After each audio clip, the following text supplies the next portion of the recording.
self-care mean to you, and how are ways that you practice? Like, how do you practice self-care, and what it be? Self-care to me means well-being and mental health.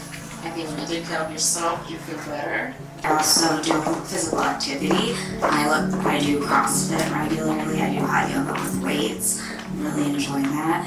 And I also do sound bath healing classes. The music I listen to, the people I talk to, the people I text with, the fragrance in my gallery or in my space. As women, traditionally and culturally, sometimes we're taught to feel guilty or feel as though it's selfish for us to make time for ourselves. And I've always been kind of shamed for not having kids or being married at a younger age. And it would make me feel bad because I'm like, am I being selfish for wanting to be successful or wanting to be in my career? But it's not that I don't want to have kids or be married, and that's definitely something I want to do and experience, but it's always been a priority to me to be independent, to be successful, to do what I love. And now, loving yourself welcomes in healthier romantic relationships, healthier friendships, healthier workships, just healthy overall relationships with people.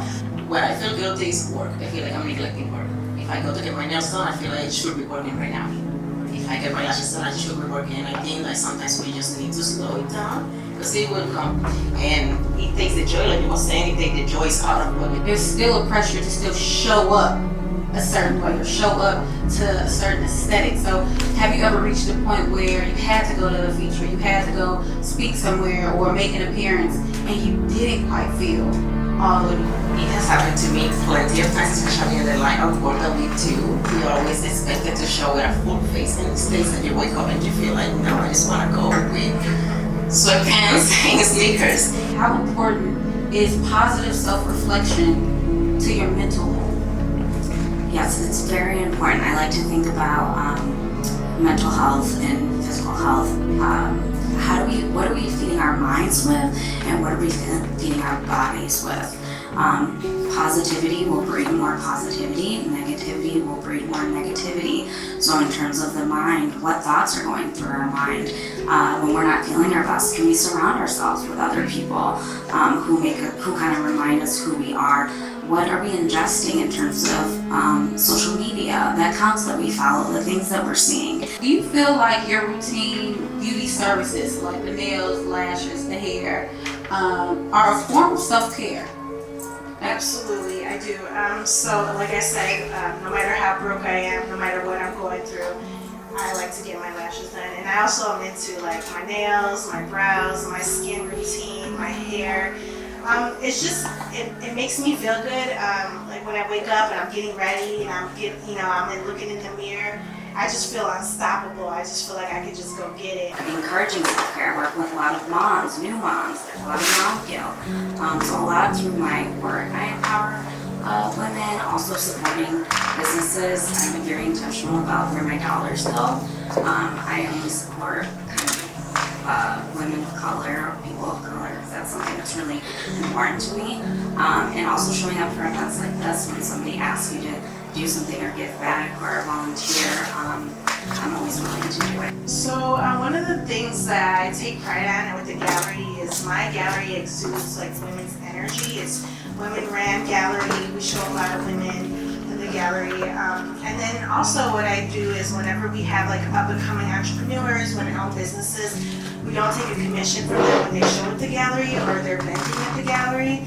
And then also part of the mural movement, which is my nonprofit, and we do murals in underserved communities. We do a lot of different things to empower people and the work in underserved communities. But mainly our murals focus on representation of people of color, especially women. Hi, I'm Tiana. So I've been reflecting a lot about how my own perfectionism manifests itself.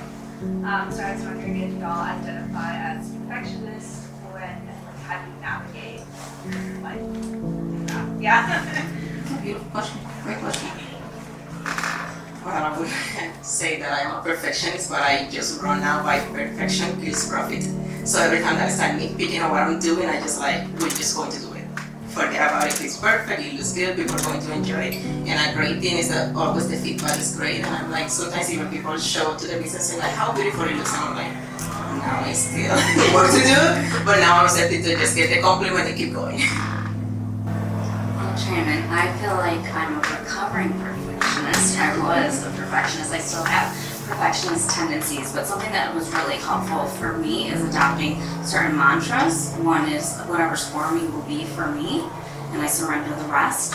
I'm also very spiritual. I forgot to mention is another area of self-care for myself, or both like religious and also just spirituality in general.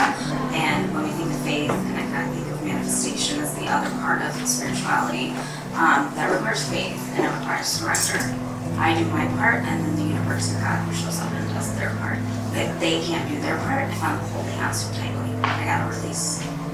On the topic of self-love, I would love to know what the best gift you've ever given yourself is. As far as the best gift I've given to myself is definitely like my health and making that a priority. So I'm vegan. I became vegan about 5-6 years ago. And it was because I started to hear a lot of like health conditions that were in women of color mainly. And I was like, what is it about women of color? Like, why do we have to keep going through these things? Why are we dying younger? Why do we have all these health conditions? And so I was like, well, what do we have in common with each other? And I was like, it's our food. It has to be our food. So I started off by like, I was like, I'm gonna just be vegan for like 1 year and see how I feel. And that just like really like made a great change in just like how I felt. Physically, yes. And a lot of people think being vegan is like a diet. So I'm still like a thick vegan. Most people are like, oh, you're vegan because you want to lose weight. No, it's like a lifestyle. It's about like what you're intaking, like the beverages, the food you're eating. And I've noticed that since I've been vegan, even like my energy is more upbeat. I'm happier. So I'm Victoria. I am a first generation Mexicana, and I often find myself struggling with the notion of like professionalism while also advocating for myself. So my question for you three beautiful ladies is, what's some advice that you would give to someone like me who was trying to take a spot in the space not being enough? I never feel like I'm an outsider. Never feel that. I feel like I'm going here, I'm going to make it, whether you like me or not. We're going to do this. I never think of me like I have less opportunity because I'm a woman or because I'm Latina, because I'm talking in front of you guys and I have a heavy accent, so I'm like, half of the time, like, do you understand what I'm saying? But still, I'm going to do it. It don't matter. As you should.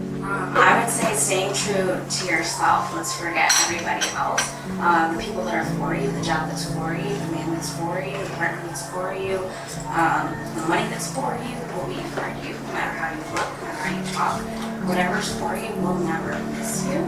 And so honor yourself first, because when you honor other people before yourself, you start to feel low self-esteem, low self-confidence. It doesn't feel good. It feels a lot better to stand up for who you are and do what feels honest to you. And if people don't like you, that's okay. They're not your people. There's always people for you. Love you! Well, that was a perfect place to close it out. So thank you all so much for joining us. And happy